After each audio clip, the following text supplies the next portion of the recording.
Alors bonsoir à tous et à toutes, très heureux de vous retrouver ce soir pour notre cours hebdomadaire sur la paracha. Donc on n'a pas l'occasion d'être ensemble à cause du confinement et également du couvre-feu, mais bon voilà, on se retrouve grâce aux réseaux sociaux. On va parler donc de la paracha de cette semaine qui traite de la construction du Mishkan et surtout des éléments qui ont pu constituer le Mishkan. Alors, c'est marqué, il est écrit dans la Torah la chose suivante. C'est marqué, Vaïdaber Hachem el Moshe les Moradi, Hachem a Moshe en disant, Daber el Béni Israël, parle aux enfants d'Israël, Vikrouli Teruma. Vikrouli Teruma, mot à mot, ça veut dire, prenez, qu'ils prennent pour moi une Teruma, un prélèvement. Mais et kol ish de tout homme, Hacherid devenu libo. Hacherid devenu libo qu'ils auront donné avec leur cœur. Vetikro et Trumati, vous prendrez ma Teruma. Vezot Teruma. Et on nous cite donc les prélèvements qui ont été faits. Achet Tikro Meitam que vous prendrez deux. Za'av Kesef Unchoshet, donc de l'or, de l'argent et du cuivre. Terelet Vargaman, de la laine écarlate, de la laine donc de la laine d'azur. Vargaman et donc de couleur pourpre. Vetolarat Shani et de la soie. Shesh Ezim et des poils de Ezim de chèvre. Veorot Elim Meodamim, donc des peaux de bouc et Meodamim qui sont rouges. Veorot Techachim et des peaux de Techachim, des animaux donc qui s'appellent des Techachim. Rachid explique que ces animaux ont disparu, c'était a priori une licorne. Varatse Shittim et des bois de Shittim. Shemen Lamaor, de l'huile, donc pour éclairer le candélabre. La Bessamim les Shemen Amishra, des Bessamim sont des parfums qu'on devait mélanger à l'huile pour moindre les ustensiles qui devaient composer le Mishkan. Vélictoret Assamim et aussi des encens. Avne Shoam, Avne Miloïm, donc des pierres précieuses de Shoam et de Miloïm. La éphod de la Choshen qui devait servir au éphod et au Choshen. Au éphod, c'est ce qu'on mettait, les pierres qu'on avait déposées sur l'épaule du Kohen Gadol. Et le Choshen, c'est le pectoral qui était aussi sur la poitrine du Kohen Gadol. Ve'asuli Mikdash. Et Hachem nous dit à la fin de ça, Ve'asuli Mikdash, fabriquez-moi un sanctuaire. Ve'shachanti betocham. Ve'shachanti betocham. Et je résiderai betocham, parmi eux, au milieu d'eux. Alors bien sûr que il y a un souci de grammaire, parce que Veshachanti betocham, non, je résiderai en lui. Ouais, fabriquez-moi, faites-moi un mishkan, faites-moi un mikdash, pardon, un sanctuaire, et Shachanti, je résiderai betocham à l'intérieur de ce mishkan. Voilà ce qu'il aurait fallu marquer, c'est marqué betocham.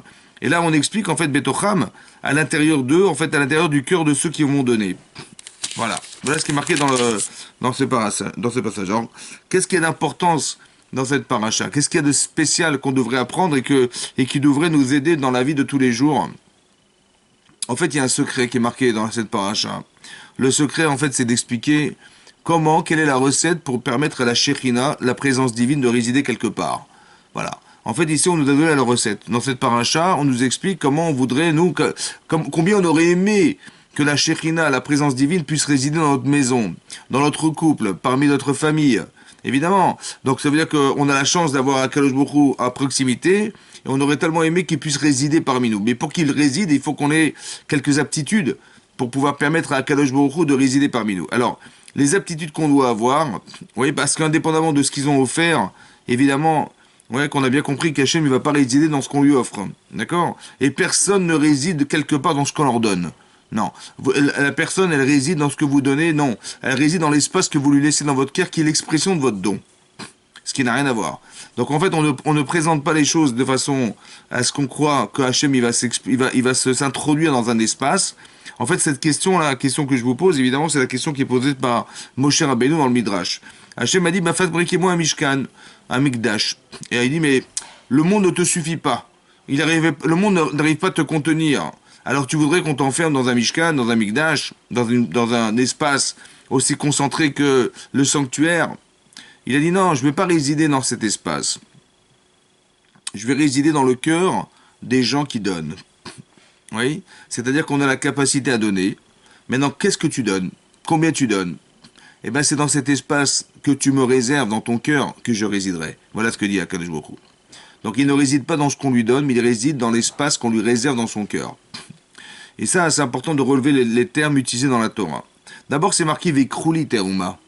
C'est marqué dans la Torah, vous me prendrez pour moi une terouma. Rachid dit li, c'est quoi moi? Li lishmi, en mon nom, vous le ferez en mon nom. Ça veut dire que il n'y a pas de connotation personnelle dans le don. C'est-à-dire que je ne donne pas parce que je vais avoir un renom, parce que je suis fier de donner à Dieu, parce que je sais que on va me féliciter pour ce que j'ai fait. Non, je donne les Shem Shamaim, sans intérêt personnel. C'est très difficile de donner les Shem Shamaim. C'est très difficile de savoir qu'Hachem nous demande de faire quelque chose et on va le faire parce qu'on est ordonné de le faire. Mais c'est compliqué de le faire. Mais dans quelle mesure tu le fais? Pourquoi tu le fais? Qu'est-ce que tu ressens pourquoi tu te sens obligé de le faire? Non. C'est marqué Nedivatlev. Ça veut dire qu'on doit être capable de faire un don de son cœur et pas faire un don de son cerveau. C'est-à-dire que c'est ton cœur qui parle, c'est pas ton cerveau qui pense. Il faut pas que tu donnes parce que tu te sens obligé de le faire. Il faut pas que tu fasses un nœud dans ta cravate pour ne pas oublier de faire ce don à Hachem. Parce que tu te sens obligé de le faire. Non, il faut surtout pas que tu te sentes obligé de le faire. Il faut que tu le fasses parce que ça vient de ton cœur. C'est la proximité que tu retrouves avec Hachem qui te permet de faire ce don. Il faut que ça vienne de ton cœur. Ça, c'est une chose très importante. La deuxième chose importante pour que la shrina réside, il faut pas que tu donnes. Il faut que tu prennes. Il faut que tu prennes de toi. Il faut que tu prennes de ton temps. Il faut que tu prennes de ta patience. Il faut que tu prennes de ton argent. Voilà, il faut prendre de toi. Mais évidemment, pour donner, il faut prendre. Mais pourquoi c'est pas marqué dans la Torah, il faut donner à Kadosh Baruch Hu? En fait, il faut pas marquer parce que, en fait, les commentaires expliquent qu'on ne peut pas donner à Hachem. Vous comprenez bien que tout lui appartient, donc ça ne vaudrait rien dire de lui donner ce qui lui appartient. Par contre, je peux lui donner je peux prendre de moi ce qui lui revient. C'est différent. Vekrouli teruma, il faut bien comprendre que de prendre, il faut que tu prélèves de toi. Il faut que tu prennes de toi quelque chose. Voilà. Et ce fait de prendre de toi, c'est faire abstraction de toi pour lui. Et cette abstraction-là lui permet d'exister quelque part. Vekrouli teruma. Vous prendrez pour moi. Vous allez fabriquer un mishkan, un migdash, un sanctuaire, quelque chose qui est kadosh, quelque chose qui est spécial, quelque chose qui va permettre à Hachem de résider quelque part. Comme si Hachem ne résidait pas, il n'était pas là, il n'était pas président. Et donc il faut l'amener à résider quelque part. Qu'est-ce que ça veut dire? Comment ça se traduit dans la vie? Et comment ça s'explique en fait? Surtout de le comprendre, de l'expliquer. Voilà, qu'est-ce que ça veut dire de faire résider Hachem quelque part? Mais Hachem il est déjà là sans toi, de toute façon. Il était là, il est là, il sera là de toute façon. Donc qu'est-ce que c'est que la Shekhinah? Qu'est-ce que ça veut dire faire résider Hachem dans un espace, dans notre cœur? Qu'est-ce que ça veut dire? Alors, on va essayer d'expliquer déjà historiquement comment on est arrivé à fabriquer un Mishkan. Et pourquoi on a fabriqué ce sanctuaire? Pourquoi faire? Alors, en fait, il faut savoir que, historiquement, le 6 Sivan, la date du 6 Sivan correspond au don de la Torah. C'est-à-dire qu'Hachem, il s'est révélé au Béné Israël, aux enfants d'Israël, autant qu'il s'est révélé au monde. Et il a dit deux paroles, deux commandements. Il a dit, Anochi Hachem Elokecha, je suis ton Dieu qui t'ai fait sortir d'Égypte. Et il a dit, tu n'auras pas d'autre Dieu que moi. Donc il a dit deux choses. Mais il n'a pas pu dire 10 parce que les Israël n'ont pas supporté les paroles, n'ont pas supporté d'entendre. Et donc il a fallu que Moshe, il nous cite les 8 autres commandements qu'on a entendus de Moshe Rabbeinu, mais pas d'Hachem. Maintenant ça c'est le jour qui est le révélateur de l'existence de Dieu sur la terre. Vous voyez, parce que il ne s'est pas révélé à une personne dans une prophétie quelconque. Oui. Il n'est pas venu voir un prophète lui dire voilà j'existe, tu leur diras que j'existe. Non. En fait, il s'est manifesté physiquement à Kadosh Baruch Hu. On a vu la colonne de fumée, on a vu le feu qui descendait du ciel, on a vu comment vous dire le chauffard, cette corne de bélier qu'on entendait très très puissamment. Qui est impossible humainement. Donc c'est vraiment un Kadosh Baruch Hu qui est venu se manifester sur le mont Sinaï, c'est lui qu'on a entendu. Donc on était des millions de personnes devant la montagne du Sinaï, et des millions de personnes qui ont pu témoigner de ce qu'ils ont entendu, autant que le monde entier a entendu. Pareil, voilà, c'est un témoignage, de la même manière que c'est vrai qu'on n'était pas là-bas pour témoigner de cette présence, c'est vrai. On n'était pas là-bas non plus pour témoigner qu'on a entendu ce chauffard. On n'était pas non plus là-bas pour dire qu'on a entendu les deux commandements qu'Hachem m'a ordonnés. On n'était pas là, c'est vrai, on n'était pas là. Mais on n'était pas non plus là quand il y a eu la Révolution française en 1789, d'accord? Pourtant, c'est marqué dans un livre d'histoire, et on relate dans ce livre d'histoire qu'un jour il y a une révolution en France, et on a relaté dans ce livre d'histoire que on a détruit comment dire, c'est la royauté, on a carrément constitué la constitution qui est celle d'aujourd'hui. Donc, mais on n'était pas là, c'est vrai, on n'était pas là. Mais bon, on est croyant que dans un livre d'histoire, on nous relate de la Révolution française comme on nous relate de l'histoire du monde. C'est vrai. Et on y croit. On n'était pas là, mais on y croit. Et ben c'est pareil, on n'était pas là, mais on y croit. On sait que dans la Torah, ce qui est marqué dans la Torah, c'est ce qui s'est passé historiquement. À la différence des autres religions, c'est que c'est pas un homme qui dit, c'est Hachem qui parle. Vous avez compris la différence? Là, on peut pas dire qu'on n'a pas, on nous a inventé des histoires. Non, on n'a rien inventé du tout. Ça veut dire qu'on était témoin, on a été témoin d'un événement historique qui est fondamental, qui en fait, qui nous met plus en doute de l'existence d'Hachem. Avant le don de la Torah, tu peux douter. Bon, Dieu existe, n'existe pas. Bon, on peut réfléchir philosophiquement et relater de la problématique de savoir s'il a existé ou pas. Ok. Mais maintenant qu'il s'est dévoilé, maintenant qu'il s'est révélé au monde, bah, tu peux plus douter. C'est pas possible. D'accord, on était là, donc on peut pas douter. Maintenant, le fait qu'on ne puisse pas douter, donc c'est un révélateur fondamental qui était le 6 Sivan. Maintenant, ce jour, il est aussi exceptionnel dans la mesure où quand Hachem crée le monde au départ, il faut savoir que l'objectif d'Hachem, c'était ça. Ouais. C'était qu'on reçoive la Torah. Qu'un jour il puisse se révéler au monde. C'était l'objectif de la création du monde. Quand c'est marqué Yom Hashishi, Vaichulu Hashamayim Vaaretz, le 6e jour, ont été finalisés le ciel et la terre. Yom Hashishi, on a expliqué dans Rashi, c'est marqué dans Rashi, le commentaire qui commente la Torah. Là-bas, c'est marqué dans Rashi, il est marqué dans Rashi, Hashishi, le He qui correspond aux 5 livres de la Torah. Parce que c'est la 5e lettre de la Torah, le He. Et Shishi, ce 6, c'est le 6 Sivan. Donc Hachem a dit la chose suivante, il a conditionné la création du monde en disant, il a suspendu sa parole en disant, si les Bnei Israël acceptent la Torah sur le mont Sinaï, le fameux 6 Sivan, le jour où je me révélerai à eux, ils accepteront la Torah, bah tant mieux, on continuera, le monde continuera à exister, mais sinon, le monde n'a plus de raison d'être, donc on arrête là, et donc le monde retournera au Tohu Bohu. Voilà ce qu'a dit Akadosh Baruch Hu. Yom HaShishi, c'est une dracha, une explication qu'ont fait les Chachamim, les sages de la Torah, dans la Torah pour nous expliquer. Alors c'est pas eux qui l'ont expliqué, bien entendu, c'est Hachem, Akadosh Baruch Hu lui-même qui l'a dit sur le mont Sinaï à Moshe Rabbeinu, ou bien il l'a dit entre les chérubins pendant les 40 années où on a traversé le désert. Il nous a annoncé cette nouvelle en nous disant que la condition pour laquelle Hachem a créé le monde n'était uniquement que pour qu'on puisse accepter la Torah sur le mont Sinaï. Voilà, c'était la seule condition. Il fallait que la Torah puisse exister. Il fallait qu'elle soit le tampon entre nous et le clan d'Israël et Hachem. Voilà ce qu'il fallait. Et donc ce jour-là, il est fondamental. Le 6 Sivan.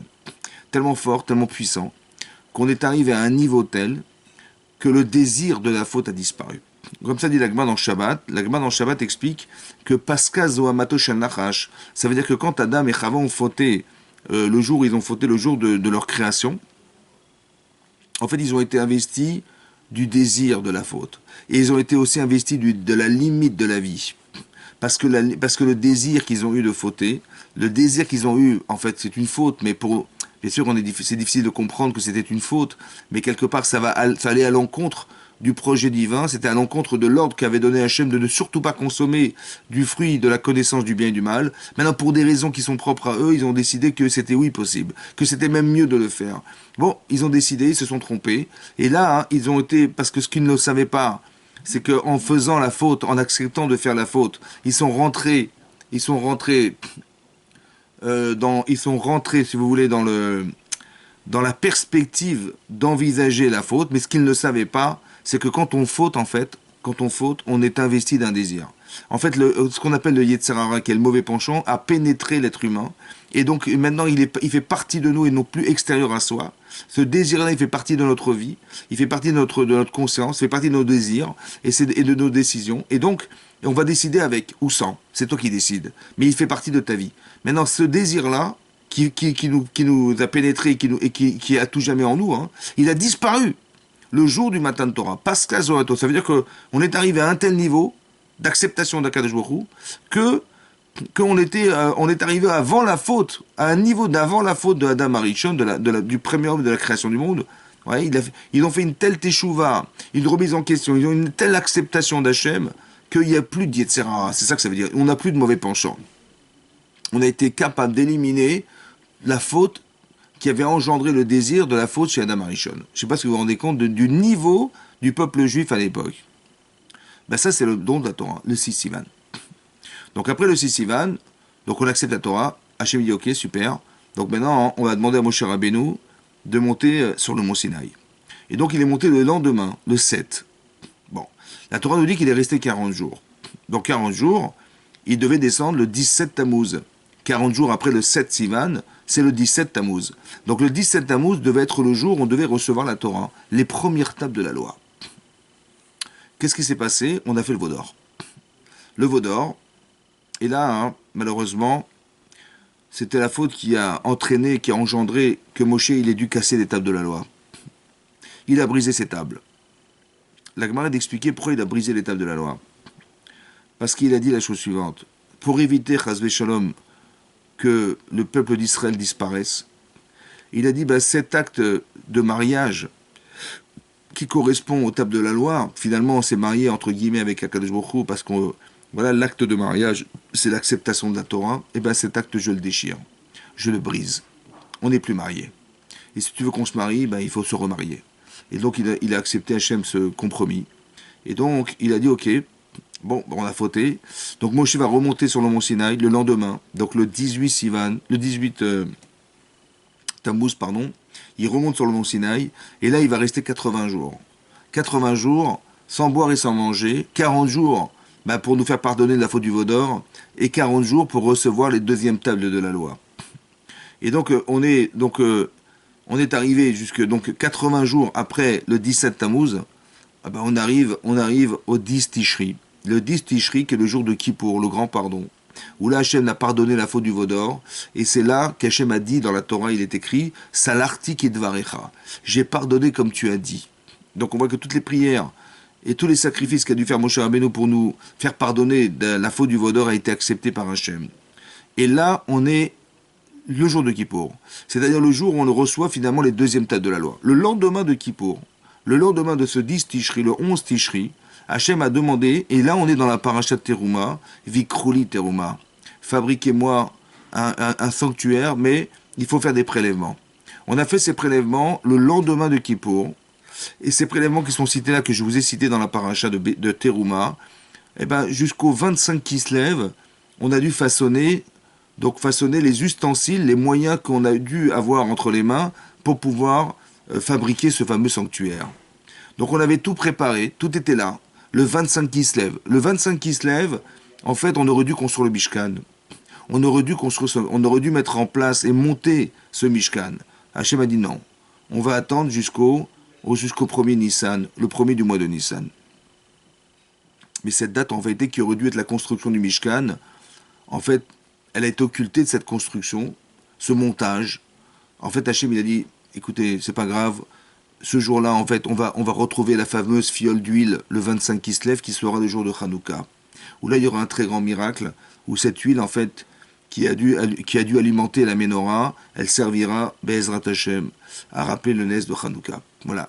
Le jour où on aurait dû construire le Mishkan, en fait, ne sera pas fait, mais elle servira, cette date, à pouvoir inaugurer le Mizbeach, ça veut dire l'inauguration du Mizbeach, et ça, c'est là qu'on va allumer la menorah, et c'est grâce à la fiole d'huile qu'on a retrouvée ce jour-là. Ok. Voilà historiquement ce qui s'est passé. Pourquoi Hachem a demandé à ce qu'on construise le Mishkan? Asuli Mikdash Veshachanti Betocham. Alors, quel intérêt on avait de construire ce sanctuaire? Et pourquoi ça vient s'organiser après la faute du veau d'or? Alors, en fait, il y a une Gemara dans Ta'anit. La Gemara dit là-bas, elle rapporte un passage dans Shir HaShirim, dans le Cantique des Cantiques. La Gemara d'expliquer la chose suivante. C'est marqué Beyom Chatunato ou Viom Simchat Libo. Beyom Chatunato, le jour de son mariage, ou Viom Simchat Libo, est le jour de la joie de son cœur. Yom Chatunato, le jour de son mariage, on a l'impression que quand on lit le verset, il parle de quelqu'un qui va se marier. Et le jour de la joie de son cœur, c'est le jour du plus beau jour de sa vie, c'est le jour de son mariage. Voilà ce qu'on a l'impression de comprendre du Shir HaShirim qu'a écrit Shlomo HaMelech, Salomon. En fait, la Gemara est expliquée autrement. C'est pas ça l'explication. Yom Chatunato, le jour du mariage, de son mariage, c'est le jour où on a reçu la Torah, sur le mont Sinaï. Et le jour de la joie du cœur, c'est le jour où on a construit ce Mishkan, le fameux Mishkan dont on parle dans la paracha. c'est-à-dire le premier Nissan, on a monté ce Mishkan. Et ben ça, c'était Simchat Libo, la joie de son cœur. Qu'est-ce que ça veut dire? Qu'est-ce que c'est que la Simcha du cœur? Et qu'est-ce que c'est la joie du cœur? Et qu'est-ce que c'est que le jour de son mariage? Alors, le Rav Pinkus explique que, en fait, le jour de son mariage, en relation avec le don de la Torah, bah, l'explication la plus simple, c'est d'expliquer qu'on s'est marié avec Hachem le jour du matin de Torah. Voilà, c'est la joie de ton mariage. Non.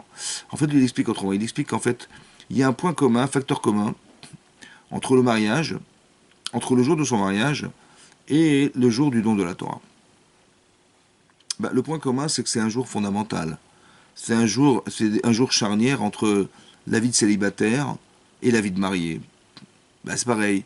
C'est le jour du matin de Torah, c'est un jour qui est charnière entre avant le don de la Torah, avant qu'on ait la connaissance de la Torah et après qu'on aura la connaissance. Avant qu'Hachem se révèle, après qu'Hachem se révèle. C'est fondamental. C'est le plus beau jour de sa vie. C'est fondamental. Donc ça, c'est Yom Khatunato. Maintenant, tu es marié. Ok. Maintenant, tu n'es plus célibataire.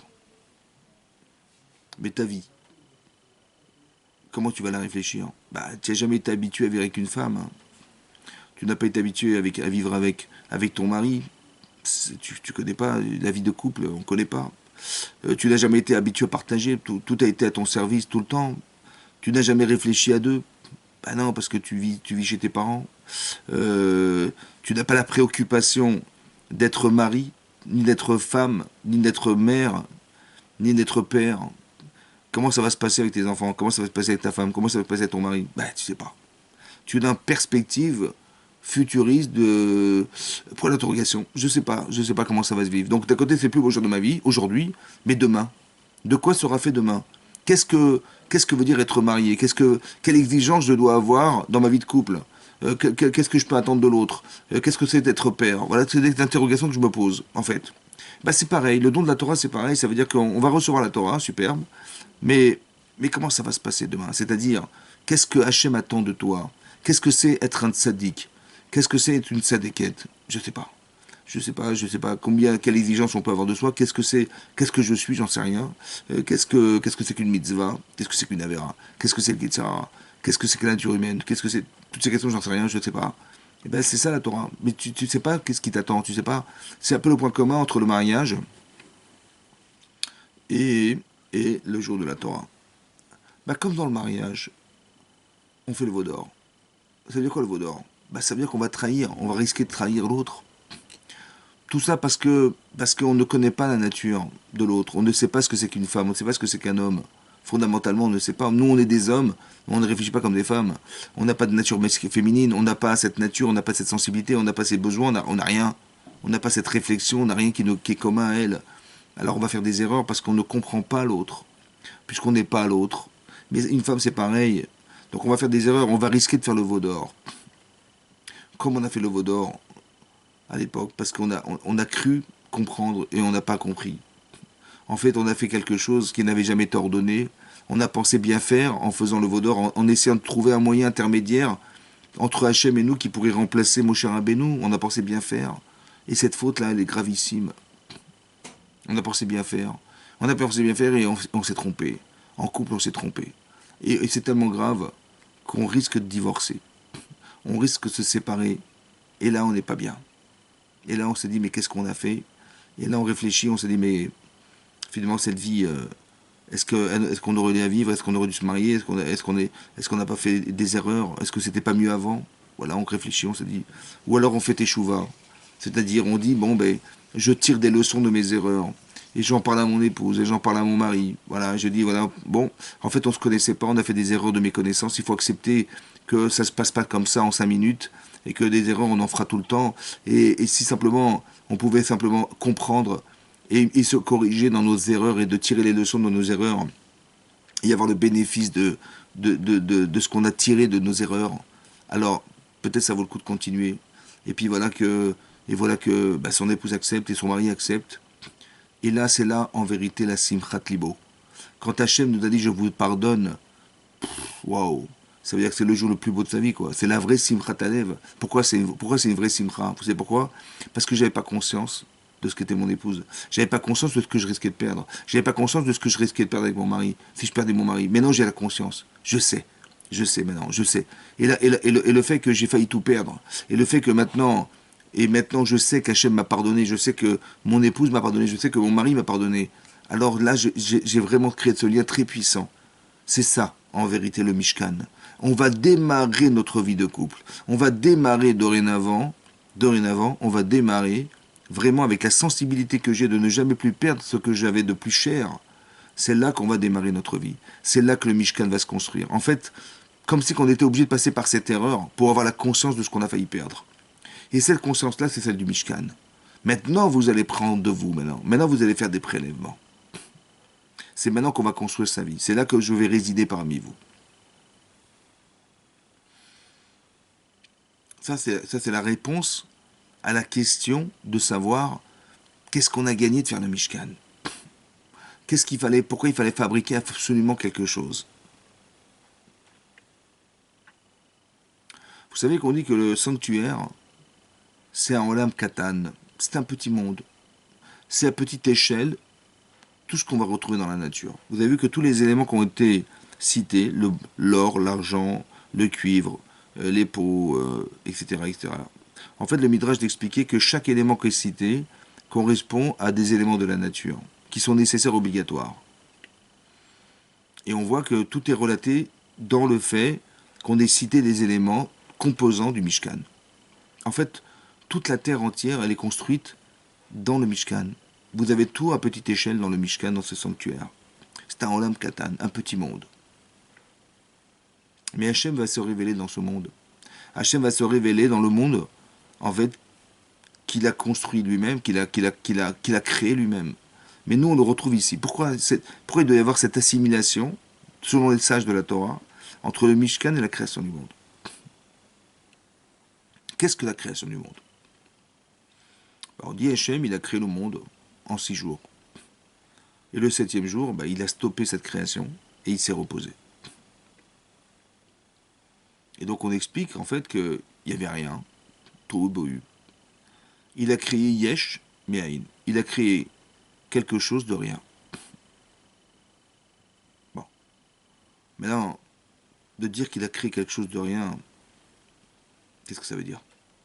Mais avant, il y avait qui avant? Il n'y avait pas rien, il y avait Hachem. Il y avait le créateur de la création du monde. Avant que le monde ait été créé, Hachem il était là. Il était présent. Donc ça veut dire quoi qu'il a créé? On a créé de rien. Ex nihilo. Il n'y avait rien avant lui.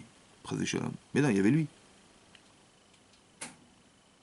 Maintenant, s'il y avait lui, alors je comprends pas. Parce que s'il y avait un Kadosh Baruch Hu, mais Hachem, il est tout, Hachem. Le Rambam Maïmonide explique pourquoi Hachem, il est un. On dit, Shema Israël, Hachem Elokeinu, Hachem Echad. Écoute Israël, Hachem, notre Dieu, Echad, il est unique. C'est-à-dire qu'il prend tout l'espace. En non milevado. Il n'y a rien d'autre que lui. Tout ce que vous voyez, dit le Rambam Maïmonide dans Yesodot HaTorah, c'est Hachem. C'est le révélateur de la véracité d'Akadosh Baruch Hu. Ce que tu vois devant toi, c'est ça. Maintenant, donc si Hachem il est tout, et comment je sais qu'Hachem il est tout? Parce que le Rambam d'expliquer que si on devait envisager, Chazvé Shalom, qu'il y a 3 ou 4 dieux sur la terre, ça veut dire qu'il y aurait autre chose que lui. Mais s'il y avait autre chose que lui, il y aurait une limite.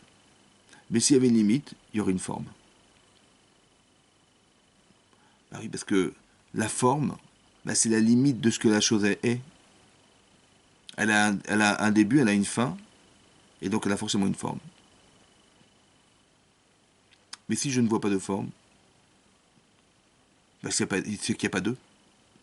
Donc s'il y a un, c'est forcément éternel. Parce que si c'est pas éternel, il y a autre chose. Et c'est pas possible. Donc c'est un et éternel. C'est ça Hachem. Donc on a prouvé qu'Hachem il est tout en fait. Donc si Hachem il est déjà tout, qu'est-ce que ça veut dire la création du monde? Comment on peut créer plus que soi-même, puisqu'il est tout? Comme ça demande le Zohar. Dans la Kabbalah, c'est marqué là-bas, une réponse à la question de savoir, mais comment Hachem il peut créer alors qu'il est déjà tout? Ça veut dire quoi créer, puisqu'il est déjà tout?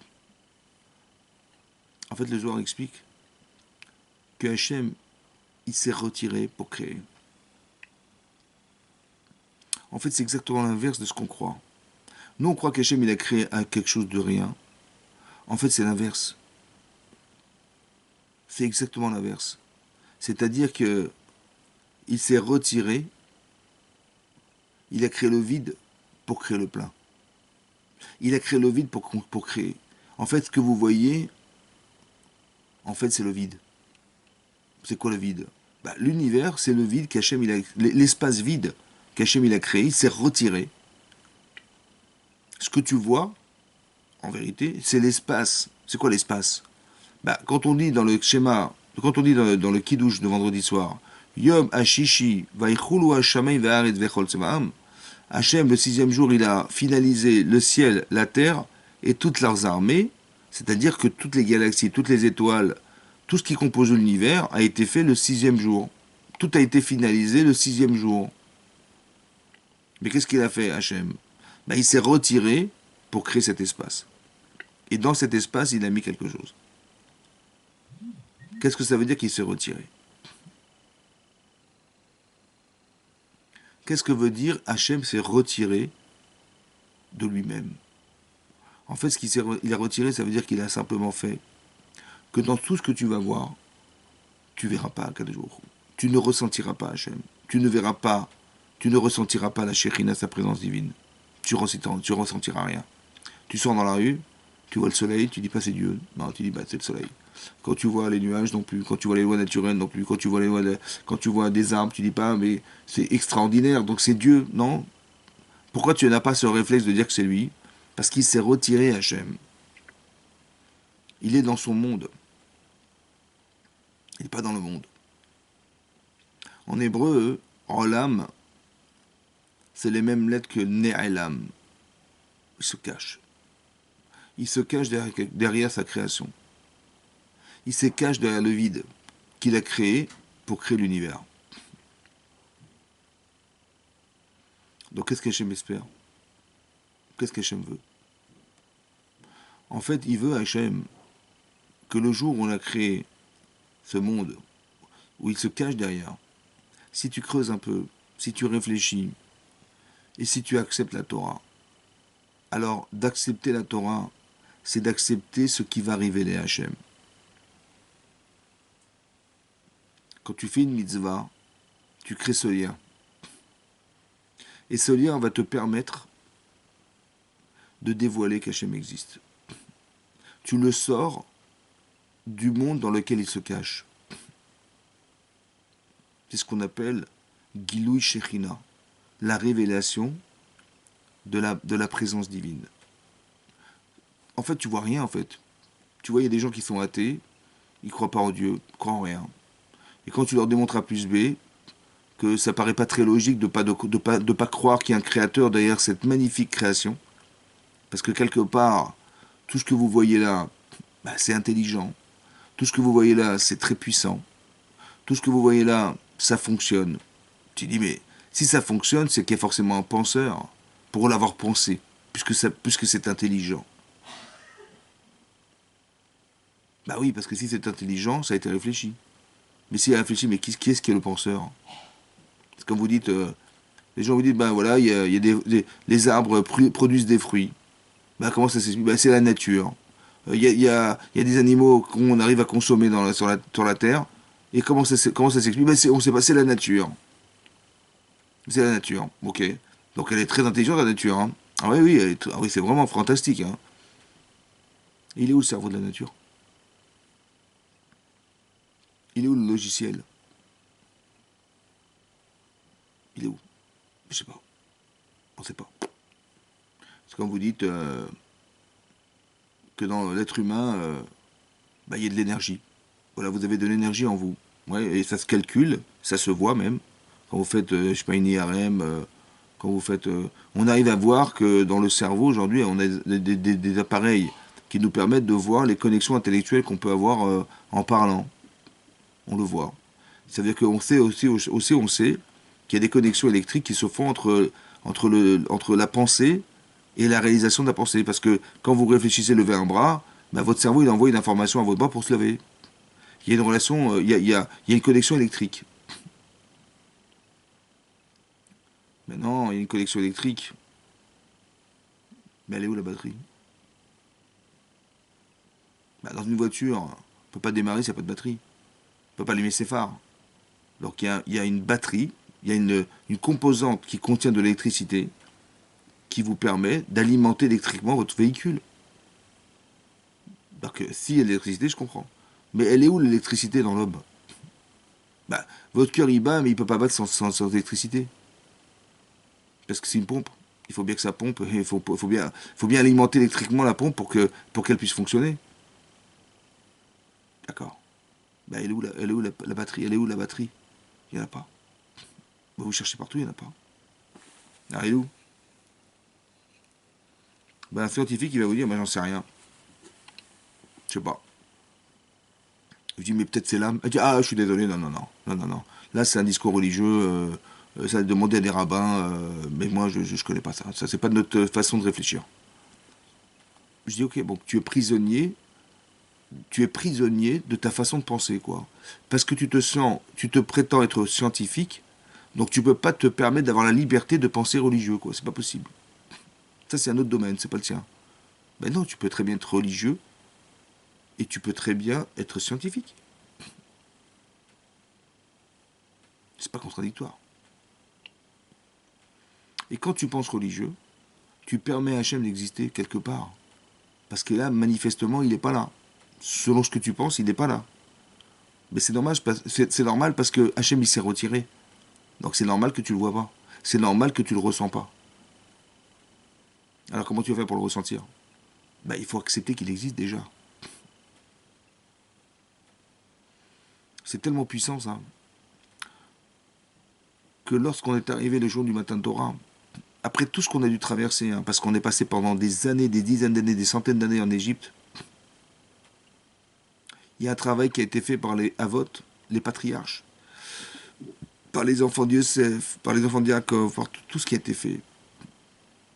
Ça a accouché du clan d'Israël. On est le produit de tout le travail de nos ancêtres. Et lorsqu'on est arrivé, alors qu'on a été sauvé de l'Égypte, alors qu'on a été sauvé des Égyptiens qui nous pourchassaient et on nous a ouvert la mer Rouge, on est sortis comme des esclaves en Égypte.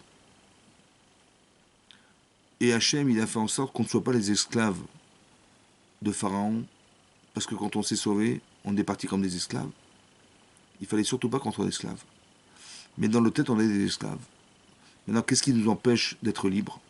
Ben, parce qu'il y a l'ombre de Pharaon qui plane au-dessus de nous. Hein. Alors il fallait que Hachem il détruise l'armée égyptienne et qu'on puisse voir les morts qui flottaient sur la mer pour dire ouf, on n'est plus esclave. On n'a plus personne à qui être assujetti. Et là on est libre. Dans nos têtes on est libre. Et là on peut accepter la Torah. Et après ça on a fait la shira, on a chanté. Et après qu'on ait chanté, on a dit Naase Venishma. Ça veut dire quoi Naase Venishma?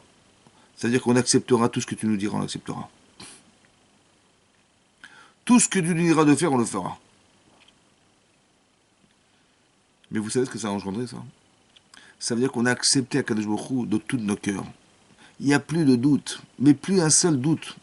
C'est ça ce que dit la Gemara, qu'elle a disparu la Zoéma, la saleté du Nachash du serpent. Ça veut dire qu'il ne peut plus s'alimenter de quoi que ce soit puisqu'on a accepté d'être libre. C'est-à-dire d'être libre, de ne plus avoir le choix de se tromper, de ne plus avoir le choix de douter, de ne plus avoir le choix d'être un rachat.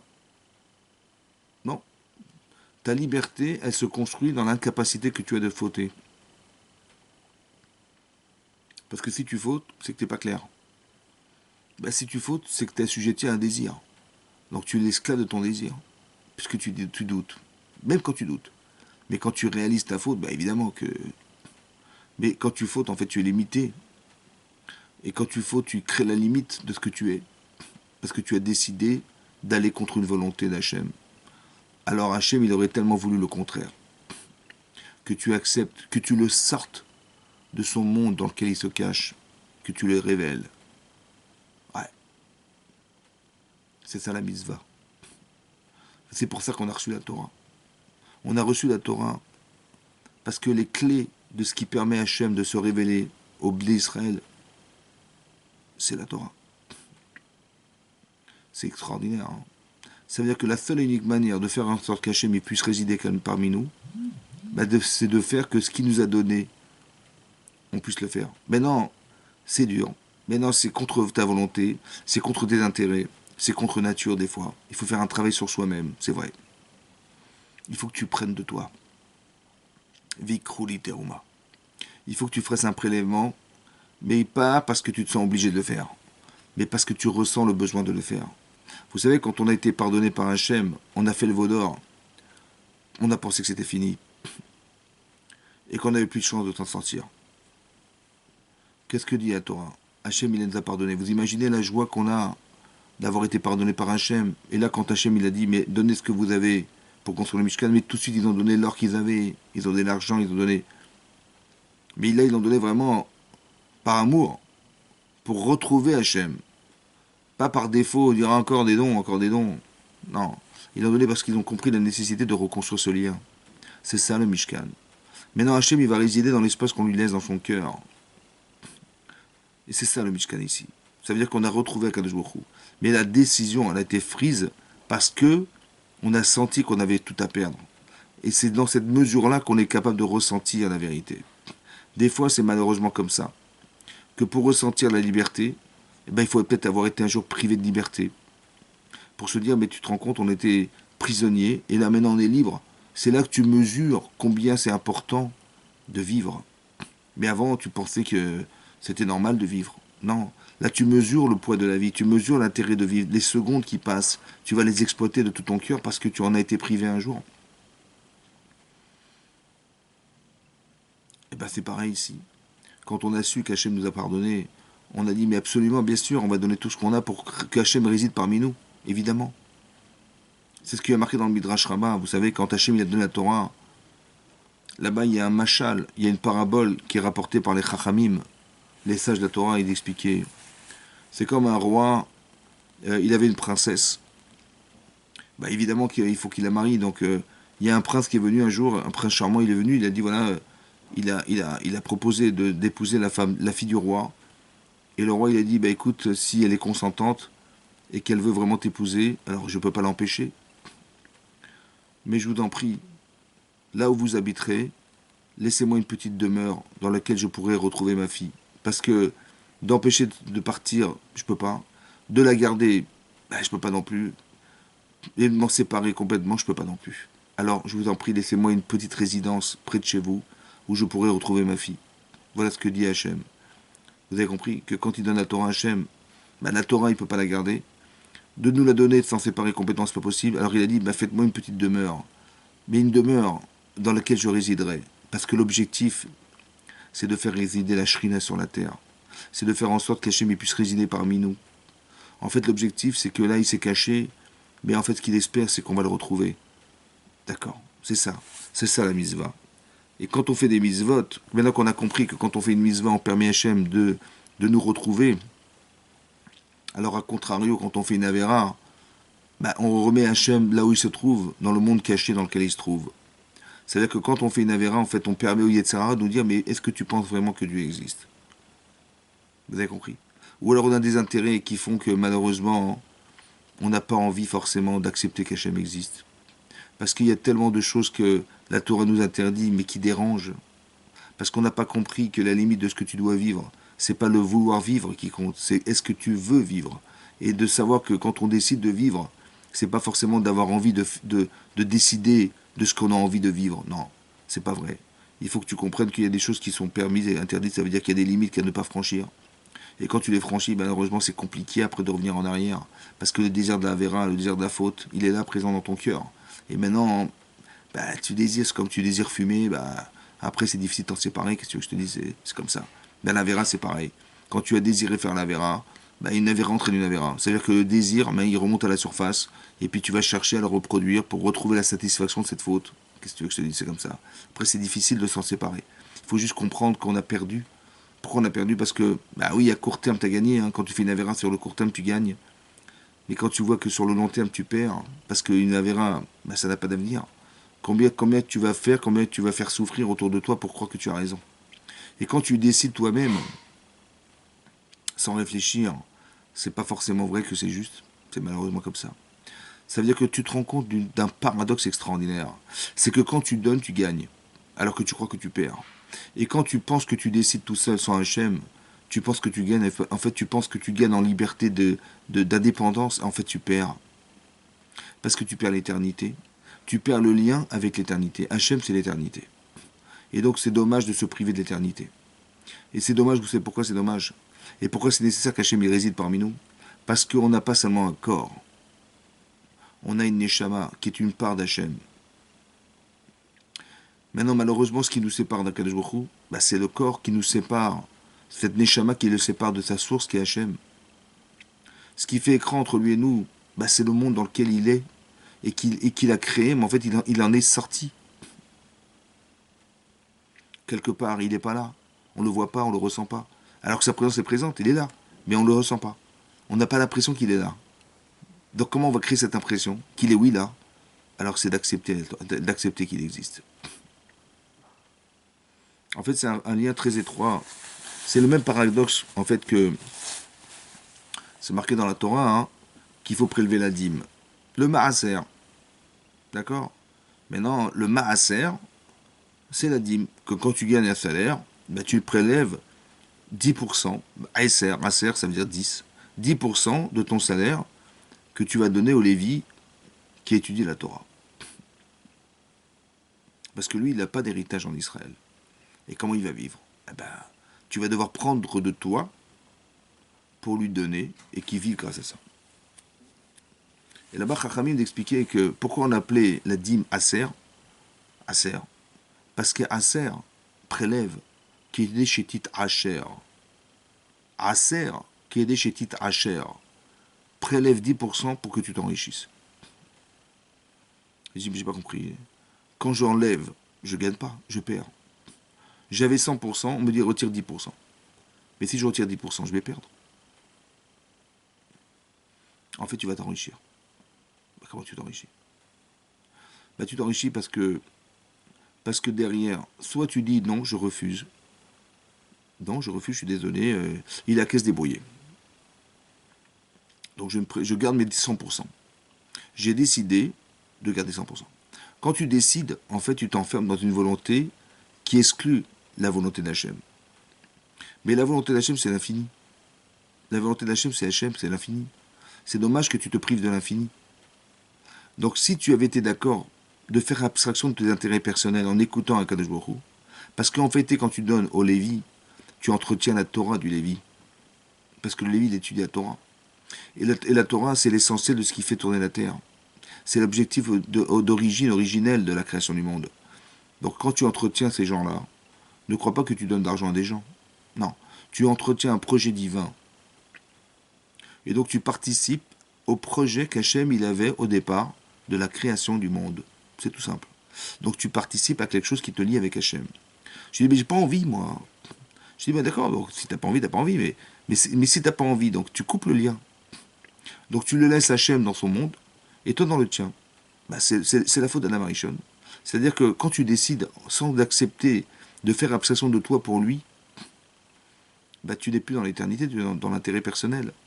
Mais c'est pas ça qu'il faut que tu fasses. Il faut le faire exister, Hachem. Mais c'est ça que ça veut dire. Que tu vas t'enrichir. Ne crois pas que tu vas perdre, tu vas t'enrichir. C'est comme avec tes enfants. C'est comme avec ta femme. C'est comme avec ton mari. Tu passes du temps à donner en permanence. Une famille, c'est une vie de chesed, de dons permanents.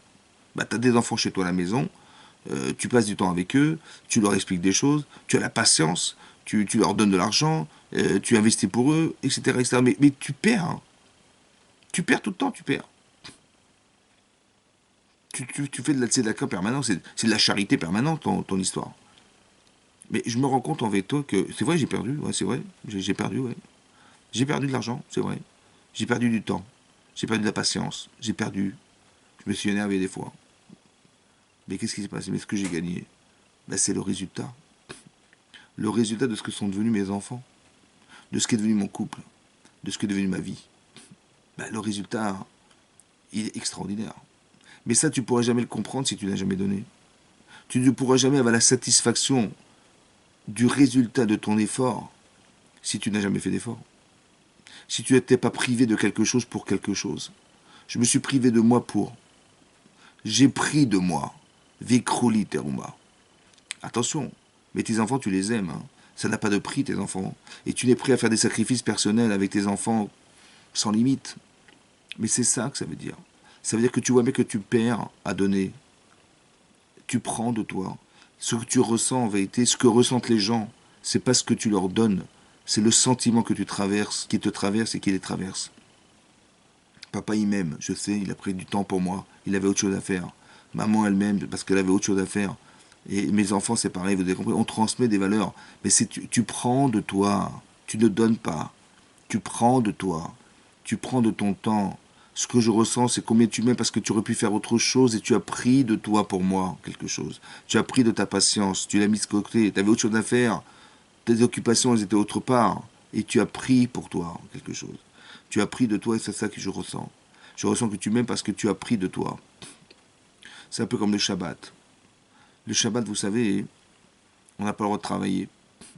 Bon. Mais que quand même c'est bizarre parce que le Shabbat c'est le jour où les gens sortent. C'est le jour où les gens ben, prennent du repos, puissent s'occuper d'autre chose. Commercialement c'est très intéressant parce que les gens, ben, puisqu'on consomme le samedi, alors les gens ils vont gagner beaucoup d'argent le samedi. Ceux qui ouvrent des boutiques, et évidemment les gens sortent, les gens travaillent en semaine, mais ils se libèrent le samedi et le dimanche, donc les gens ils vont vendre. Ils vont vendre et vendre et vendre. Donc le bénéfice de celui qui est un commerçant, il est beaucoup plus important le jour du Shabbat que le jour de la semaine, évidemment. Mais Hachem il dit non, non, tu travailles pas le Shabbat. J'ai pas compris. Tu travailles pas le Shabbat. J'ai dit mais qui c'est qui va gagner? Mais je vais perdre. Quelle idée de croire que je vais gagner ma vie sans travailler Shabbat. Hachem il dit écoute ce que je te dis. Ça veut dire qu'on doit être capable de faire abstraction de soi pour lui. Mais c'est pas qu'on croit qu'on va perdre, on va gagner. Parce qu'on est attaché à l'éternité. On est attaché au plus grand banquier de l'univers. Donc de quoi t'as peur? Qu'est-ce qui te fait peur? Pourquoi tu doutes? T'as pas besoin d'avoir de doute. C'est évidemment comme ça que ça se passera. Hachem, il a créé le monde en 6 jours. Le 7e jour, il a stoppé la création du monde. On a expliqué qu'Hachem, il s'est retiré pendant 6 jours. Mais il s'est stoppé de se retirer. Mais il s'est stoppé quand? Il a stoppé Shabbat. Ça veut dire qu'Hachem, pendant 6 jours de création, il se retire pour créer l'univers. Mais il se retire pour toi. Pour que toi tu vives. Pour que toi tu travailles. Pour que tu te réalises. C'est marqué dans la partie de Vayakel que Shechet Yamin t'es assez melacha. Pendant 6 jours sera fait ton travail. Mais le 7e jour, ah là tu stoppes. C'est marrant parce que le 7e jour, c'est là où Hachem se trouve. Il se trouve dans l'espace-temps du Shabbat. Lui s'est retiré pour que tu vives. Et le jour où il est là, c'est toi qui te retires. C'est-à-dire que tu t'arrêtes toute occupation personnelle. Tu n'as pas le droit de travailler. Et si tu travailles, tu es condamné à mort. Bah, c'est quand même grave quand même. Qu'est-ce qui peut nous condamner à mort? Quelqu'un qui porte, quelqu'un qui va coudre, quelqu'un qui va prendre sa voiture, quelqu'un qui va... Il est condamné à mort. Par le Beddin. Comment c'est possible? C'est cruel. On vit par les mitzvot, on ne meurt pas des mitzvot. Comment ça se fait que là, on va mourir des mitzvot? Non. En vérité, il faut bien comprendre une chose. Que ici, c'est pas une punition. C'est pas que tu as transgressé, donc on va te punir. Non. C'est que si tu n'es pas capable de comprendre qu'il faut que tu acceptes de mettre de côté tes volontés pour accepter un Kadosh Baruch Hu. Parce que c'est comme ça qu'on va se retrouver. Alors comment ça se passe? Bah, tu vas t'arrêter pour lui, comme lui s'est arrêté pour toi. Il s'est retiré pour toi. Alors retire tes intérêts personnels. Retire tes intérêts personnels. Parce que de retirer tes intérêts pour lui, c'est ça de le respecter. Mais c'est comme ça que tu vas atteindre un niveau éternel. C'est comme ça que tu vas atteindre un Kadosh Baruch Hu. C'est comme ça qu'Hachem pourra résider parmi toi. Parce que tu es mis dans ton cœur. Comment je sais? Parce que tu aurais pu faire autre chose le Shabbat.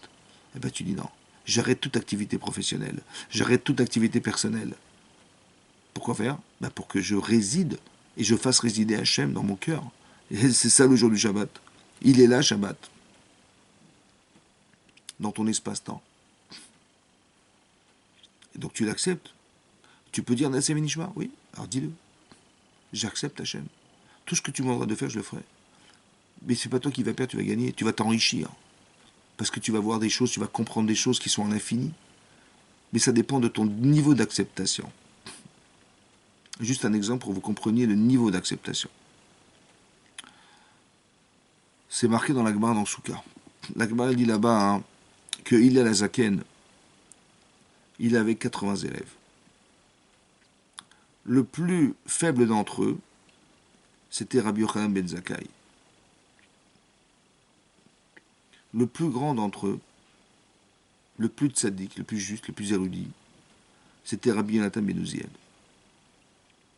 La Gemara raconte sur Rabbi Yonatan ben Uziel que lorsqu'il étudiait la Torah, les oiseaux qui volaient au-dessus de sa tête, ils brûlaient. Bon. Phénomène incroyable. Là-bas, Rashi explique qu'est-ce qui a fait que ces oiseaux ont brûlé. Il dit parce que les anges spirituels qui entouraient Rabbi Yonatan ben Uziel, ils étaient là pour écouter sa Torah. Et c'est ça le feu qui brûlait les anges, qui brûlait ces oiseaux. Comme ça dit Rashi. Les anges qui entouraient et qui voulaient absolument écouter la Torah de Rabbi Yonatan ben Uziel. C'était du feu. Tosfot là-bas, hein, les petits enfants de Rashi, qui étaient les Bala Tosfot, ils ont expliqué autrement. Ils ont dit que ce qui faisait brûler ces oiseaux, c'était la joie, la simcha qu'avait Rabbi Yonatan ben Uziel d'étudier la Torah. Le feu vient de la joie. Comme on a vu sur le mont Sinaï, Lapid Esh, il y avait du feu sur le mont Sinaï. Alors nous, on pensait que le feu, il venait du ciel. En fait, non, il dit non. Il venait de la joie qu'on a eue de recevoir la Torah. Ça veut dire que le spectacle du don de la Torah, tout ce que vous avez pu voir, venait de l'acceptation de faire exister Hachem dans le monde. Hachem ne peut pas résider si je ne le fais pas résider. Hachem ne peut pas se montrer si je n'accepte pas qu'il existe. Mais c'est un grand paradoxe. Ça veut dire que plus tu crois que tu dois t'investir pour arriver à quelque chose, et plus tu manifestes le désir qu'il n'intervienne pas. Mais quand tu te trouves dans des situations où tu ne peux rien faire, un petit peu comme les Bnei Israël devant la mer Rouge, où ils étaient bloqués entre la mer, le désert, et l'armée égyptienne qui arrivait sur eux, ils ont crié vers Hachem. Veiza'aku el Hachem. Ils ont crié vers Hachem. Et le résultat d'accepter Hachem, de crier vers lui en disant sauve-nous, c'est de voir la mer s'ouvrir. Tu veux que j'intervienne? Tu veux que je te montre que j'existe? Alors accepte-moi. Vous avez compris ce que ça veut dire, ça? C'est quand vous faites une mitzvah, c'est dur de faire une mitzvah. Hein. C'est vrai. C'est vrai que c'est dur. C'est vrai que c'est difficile. Mais quand tu acceptes la mitzvah au détriment de tes intérêts personnels, tu t'attaches à Hachem, à la proportionnelle de cet attachement, Hachem se révèle. Il est tellement puissant cette révélation que tu peux te débarrasser de ton Yetzer Hara. Tellement c'est énorme. C'est tellement puissant que tu peux dépasser les lois naturelles. Un petit peu comme la Gemara dans Tanit t'explique. Elle dit là-bas hein, que Rabbi Chanan ben Dossa, c'était un rave. Il était pauvre. Il n'avait pas beaucoup d'argent. Et sa fille, elle est venue lui dire que papa, je me suis trompé. On était vendredi soir, la veille de Shabbat, et je voulais allumer les bougies de Shabbat. Et je me suis trompé, j'ai mis du vinaigre à la place de l'huile. Alors il a dit, bah écoute, c'est pas grave. Miché Amar, celui qui a dit la shemen sheyadlik, que l'huile allume, eh ben il dira que le vinaigre allume. Et ben c'est ce qu'elle a fait. Elle a allumé ses veilleuses avec du vinaigre. Et ça a marché. Mais c'est pas possible. Scientifiquement, ça peut pas fonctionner. En fait, ta croyance en Dieu, elle est sans limite. Mais il faut pas douter. Si tu doutes, ça marche pas. Il faut que tu acceptes ta Kadosh Baruch Hu jusqu'à ce point-là. Et tu verras que, au-delà de la nature, là où s'il se cache Hachem, tu vas le révéler. En fait, ce que tu vois là, c'est la révélation qu'Hachem existe. Qu'est-ce que ça change pour lui, que ce soit du vinaigre ou de l'huile? Ça changerait en fait. Seulement la loi de la nature, elle fait que il a dicté que ça se passerait pas comme ça. C'est l'huile et pas le feu, et pas le vinaigre. Mais en vérité, cette réalité-là, elle dépend de ta conception. Tu peux devenir éternel. Tu peux faire que tu n'es pas enfermé par les limites de la loi et de la nature. C'est comme ça. Mais c'est toi qui décides. Tu peux faire résider Hachem dans ta vie, ou tu peux refuser. C'est toi qui décides. Le Matan Torah, le don de la Torah, c'est un révélateur de l'acceptation d'Hachem à 100%. C'est ça que tu as vu. C'est comme ça qu'Hachem a pu se révéler dans le monde. Sinon, ce ne serait pas révélé, puisque tu ne l'acceptes pas. Ou bien tu doutes, ou bien tu penses qu'il n'est pas là, ou des fois il est là, des fois il n'est pas là. Ben, il peut pas se révéler. D'accord? Mais pour ça, il faut que tu donnes de ta vie pour lui. Il faut que tu donnes pour pouvoir faire que tu acceptes qu'il est là. Mais ça passe par un don, et ça passe par ton cœur. Il faut faire des prélèvements. Il faut faire des sacrifices. Mais c'est un sacrifice qui est volontaire, c'est un sacrifice que tu désires. Vous savez, quand Hachem a dit à Avraham Avinu, il a dit le dernier épreuve qu'il a proposé à Avraham Avinu, c'est la Akedat Yitzhak. Mais il lui a dit quelque chose qui est très compliqué à comprendre. Parce que ce qu'il lui a demandé, c'est inhumain. Ça ne rentre pas dans la catégorie des valeurs humaines qu'on a. Il lui a dit, prends ton fils que tu aimes, unique, et sacrifie-le en holocauste. Bon. Ben, écoutez, Avraham Avinu, il a attendu 90 ans pour avoir un enfant. Il a eu cet enfant.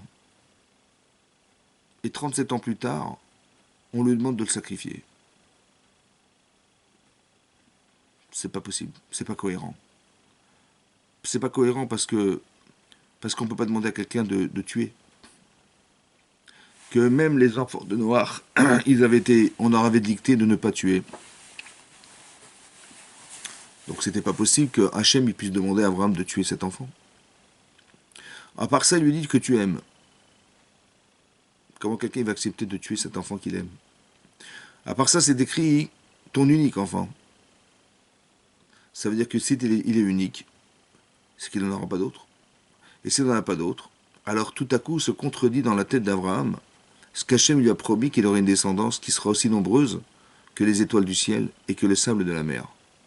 Il dit, mais si j'élimine l'enfant unique que j'ai, comment je vais avoir cette capacité d'arriver à la promesse que tu m'as faite d'avoir une descendance aussi nombreuse que les étoiles? Vous avez compris que tout se contredit. Tu acceptes ou pas? Bah, s'il dit non, parce que c'est plus fort que lui, il peut pas. Bon. Mais en vérité, qu'est-ce qui lui fait dire qu'il peut pas? Bah, c'est ses valeurs. Bah, parce qu'il a quand même pas dit aux gens d'arrêter de faire des sacrifices d'enfants pour sacrifier le sien.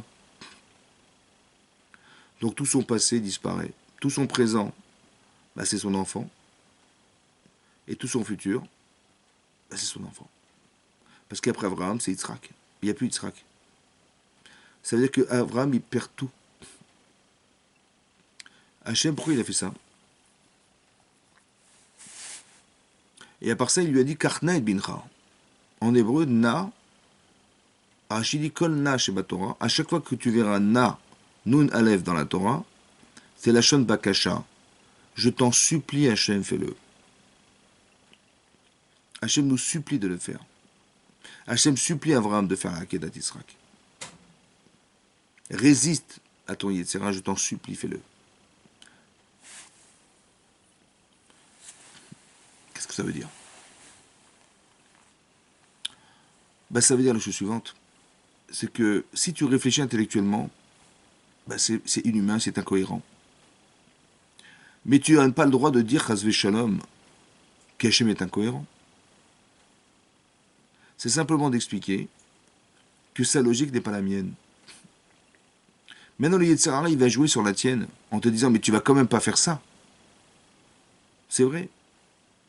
Mais si tu as raison, si j'écoute ce que me dit le Yetzirah, ce que je me dis en fait, c'est cette carence qui parle pour moi et qui me fait dire que tu vas quand même pas faire cette folie, quoi. Mais si je ne peux pas l'accepter, c'est que Dieu s'est trompé. Mais Dieu s'est pas trompé. Donc je préfère dire à mon Yetzirah, écoute, je vais quand même pas accepter ce que tu me proposes au détriment de ce qu'Hachem pense. C'est vrai que j'ai pas compris, c'est vrai. Mais c'est pas parce que j'ai pas compris que c'est faux. C'est pas parce que j'ai pas compris que je vais pas le faire. Autrement dit, Avraham Avinu, il est passé de l'étape de l'intellectuel, du philosophe, du penseur, à celui du croyant. Il est devenu croyant. Il croyait en Dieu. Pourquoi il croyait en Hachem? Bah parce que la émouna, la croyance, elle démarre là où la logique t'arrête. Tu dis mais c'est pas logique. C'est pas logique pour toi. Mais c'est pas logique pour Hachem. Alors accepte-le. Accepte ce que tu ne comprendras pas. Accepte Hachem là, dans les limites de ce que tu ne conçois pas. C'est là que tu le rends éternel. Mets de côté tes pensées, mets de côté, je t'en prie, dit Hachem. Laisse-moi exister, permets-moi d'exister. Parmi toi. En acceptant ce que je te dis, au détriment de ce que tu vas perdre, tu vas gagner. Que je serai avec toi. Vous avez compris? C'est ça qu'il dit Hachem. Je t'en prie. Autrement dit, quand on fait une mitzvah, quand on a l'occasion d'avoir une mitzvah en face de soi, des fois c'est difficile. Alors vous vous rappellerez dorénavant que c'est Hachem qui vous dit, je t'en prie, fais-le pour moi. Je t'en prie, j'ai un projet divin qui doit se réaliser. Je t'en prie, permets-moi de te dire, de t'engager pour que tu sois un vecteur du projet que j'ai de finaliser le monde. Je t'en prie, fais-le. Le Yitzhak va dire, mais non, c'est trop dur, mais non, attends, il y a d'autres personnes pour ça. Hachem, il te supplie de le faire. Et quand tu l'acceptes, mais c'est toi qui vas gagner. C'est comme le Maaser, c'est pareil. C'est comme le Shabbat, c'est pareil. Quand tu vas accepter Shabbat, tu vas te rendre compte que tu vas faire résider la Shrina dans ton couple, dans ta vie. Parce qu'Hachem, il est là dans Shabbat. Mais il est là tout le temps, en fait. Moi, il s'est retiré, mais c'est qui va lui permettre de revenir là où il devrait être, parmi nous? C'est toi qui vas décider. Quand tu fais une Avera, tu le chasses. Quand tu fais une mitzvah, tu le rapproches. Comment tu le rapproches? C'est parce que tu acceptes Hachem, tu acceptes les mitzvot, tu acceptes la Torah. La seule différence, c'est que le système que nous propose la Torah, c'est celle qui lui permet de se retrouver sur la terre parmi nous. C'est la mitzvah.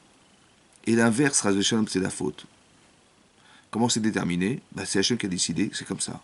Les liens que tu crées, tu manges cachère, tu permets Hachem de résider parmi toi. Tu manges pas cachère, mais tu vas ressentir le non-désir de te rapprocher d'Hachem. C'est pas que tu vas devenir plus bête, non. C'est que tu es metamtem libo chez la dame. Ça veut dire que ça empêche la personne de pouvoir penser juif, de penser Hachem. Tu pourras pas.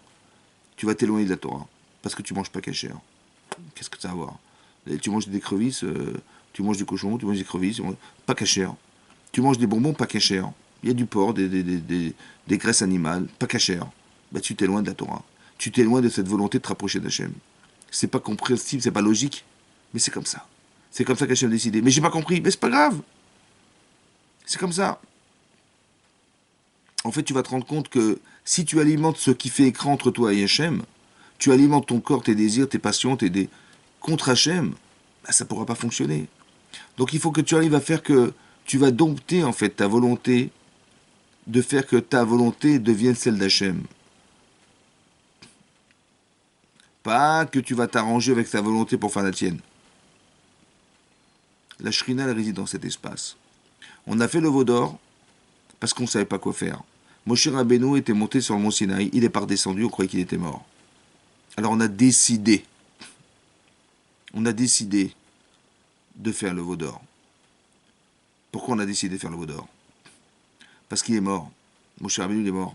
Donc il faut bien trouver un intermédiaire entre le ciel et la terre. Qui c'est qui va faire l'intermédiaire? Il n'y a personne qui est capable. Alors on va faire ce veau qui sera l'intermédiaire. Mais non, cette erreur-là, c'est la même erreur qu'Adam Arishon. Hachem lui dit, tu peux manger de tous les arbres de la terre. Et Sachaim. Par contre, l'arbre de la connaissance du bien et du mal, tu ne touches pas. Tu ne manges pas. Et si tu manges, tu mourras. Qu'est-ce qu'a fait Adam Arishon? Il a consommé cet arbre en pensant bien faire. Mais ce que tu penses bien faire, c'est contre la volonté d'Hachem. Tu pensais bien faire en faisant le veau d'or, mais ça n'a pas été ordonné par Hachem. Ça n'est pas une mitzvah. Peut-être qu'il fallait le faire. Peut-être qu'Hachem t'aurait demandé de le faire, si c'était vrai. Mais il t'a pas dit de le faire. Donc si tu n'as pas dit de le faire, tu n'as pas créé le lien, le vecteur qui permet de retrouver Hachem. Il n'existe pas ce vecteur. Pourquoi tu l'inventes? Pourquoi tu inventes des choses? Pourquoi tu fais des choses sans savoir? Il faut que tu apprennes la Torah pour savoir quel est le véritable vecteur qui te lie à Akadosh Baruch Hu. Quel est le véritable vecteur qui va dévoiler Hachem. C'est ce vecteur-là qu'Hachem il a décidé. C'est pas toi qui décides, c'est lui. Et plus tu crois que tu vas penser, et plus tu vas te rendre compte qu'en fait Hachem il est caché derrière ce que tu crois. Alors qu'on doit le dévoiler. On vit une situation qui est compliquée. Il y a un virus. Il y a plusieurs façons de le penser. Tu dis, il faut sauver sa peau. Il faut absolument qu'on trouve le vaccin. Et est-ce que tu vas être fier d'avoir trouvé le vaccin? Tu dis, ouais, voilà, on a trouvé la solution. Il est où Hachem? Il est où Hachem? Soit tu dis, écoute, on n'a pas de solution. Et donc, je vais faire abstraction de tout ce que je sais pour faire résider Hachem dans ma vie et de Mashiach viendra. Soit je dis, merci Hachem de nous avoir permis de trouver la solution. Merci d'avoir permis à des gens intelligents, volontaires, qui l'ont fait pour sauver des vies. Ils ont fait abstraction de leur temps, de leur patience, de leur argent, pour faire que le monde continue à exister.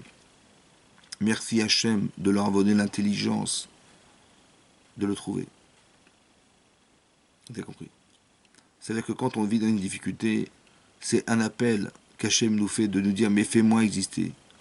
Fais que je sois là, fais que je te montre que je suis là. Tout ce qui se passe en Israël, c'est pareil. Toutes les guerres qu'on a pu vivre, on les a gagnées par miracle. Mais est-ce qu'on a dit merci à Hachem? On reçoit des obus et on a le dôme de fer qui nous protège. Est-ce qu'on va dire merci à ce scientifique d'avoir trouvé un système pour nous épargner les bombes? On va dire merci à Hachem d'avoir permis à ce scientifique d'avoir compris comment on peut se débarrasser des bombes. Il faut faire résider Hachem. C'est ça la Shekhinah. C'est ça d'accepter. Et quand tu le fais exister, alors l'héritage que tu auras, il sera sans limite. Sans limite comme Hachem est sans limite. Comme tu es sans limite. Parce que tu as une Neshama qui est sans limite. Parce que Hachem, il est sans limite. On est pareil. Seulement, ce qui fait écran entre lui et nous, c'est l'espace qu'il a créé. Et c'est le corps qu'il nous a donné qui fait écran entre lui et nous. Alors quand tu es capable intellectuellement d'accepter Akadosh Baruch Hu, tu le rapproches de toi. Tu le rapproches de l'espace vide dans lequel il nous a placés. Et quand tu fais abstraction de ton corps pour lui, tu es shalem, tu es entier avec Hachem, tu es saméach, tu es heureux, tu es content, tu es joyeux de faire cette avodat Hachem. Alors il n'y a plus d'écran. Et là, Hachem, il peut résider complètement. C'est ça le Mishkan. C'est ça la simcha d'avoir eu la chance de construire le Mishkan, le sanctuaire. Parce qu'Hachem y réside dans cet espace. Lequel? Pas celui que tu construis, celui que tu as accepté de construire dans ton cœur. Et cet espace-là, Hachem y réside dedans. C'est ça qu'il faut construire. C'est ça la Emouna, c'est ça la croyance en Dieu, c'est ça la faculté qu'on a de l'accepter. Voilà.